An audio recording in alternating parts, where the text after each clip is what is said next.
This is sesame milk. It's very easy to make. You get some sesame seeds, some water in a blender, you blend it, you strain it, and you add whatever else you want. Alright, so I've used, this is toasted sesame milk. So I toasted my sesame seeds. Alright, so if you've seen last week's video, then you've seen we toasted the sesame seeds. Then what we do now is we can make milk with it. Alright, wanna see how I did it? Come on. Heat it up.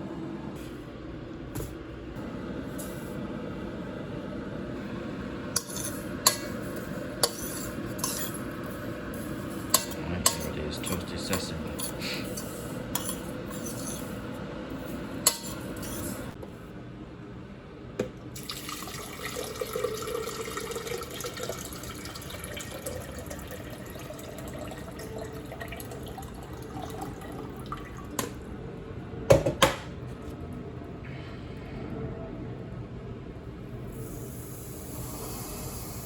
Toasted sesame.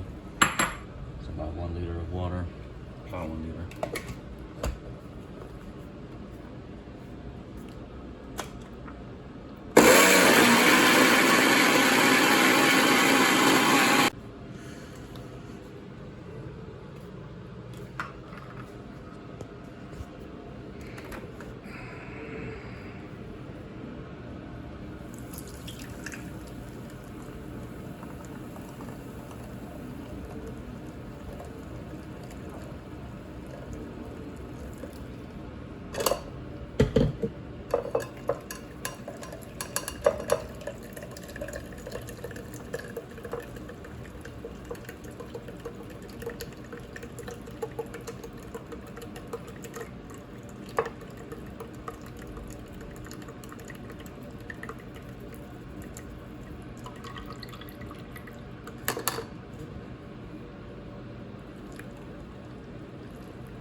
Strain everything back into my blender and add everything else.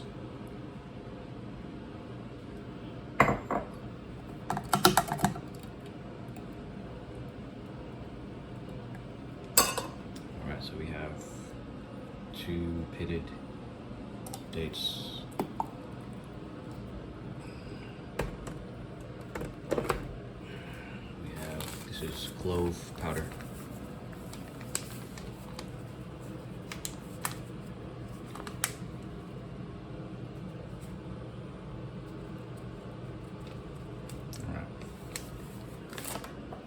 And this is sea moss.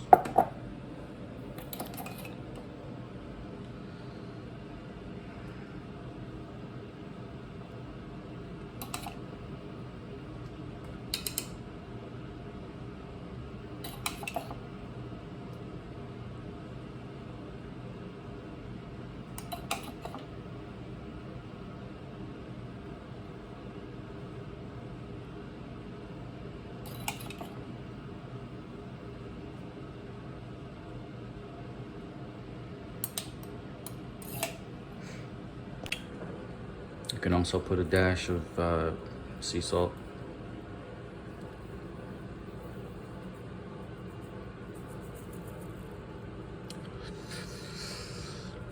Brings out the flavor a little bit, just a little bit.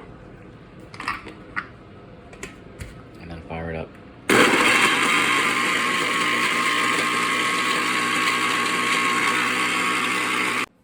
we go. It's done.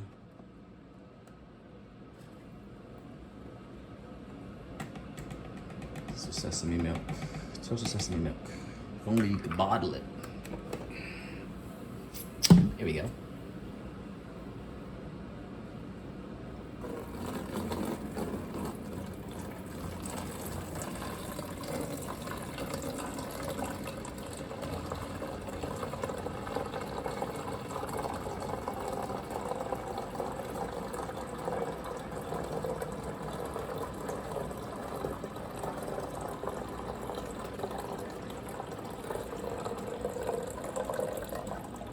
I usually like to put a soursop leaf in this, but I have any soursop leaf right over here.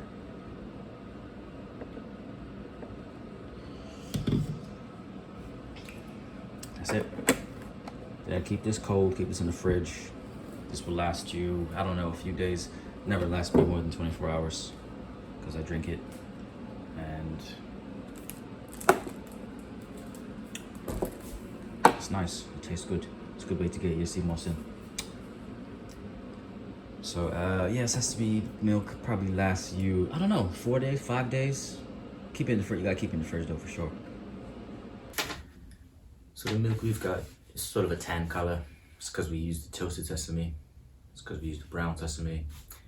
So if you want a white color, you can use the white sesame and don't toast the sesame.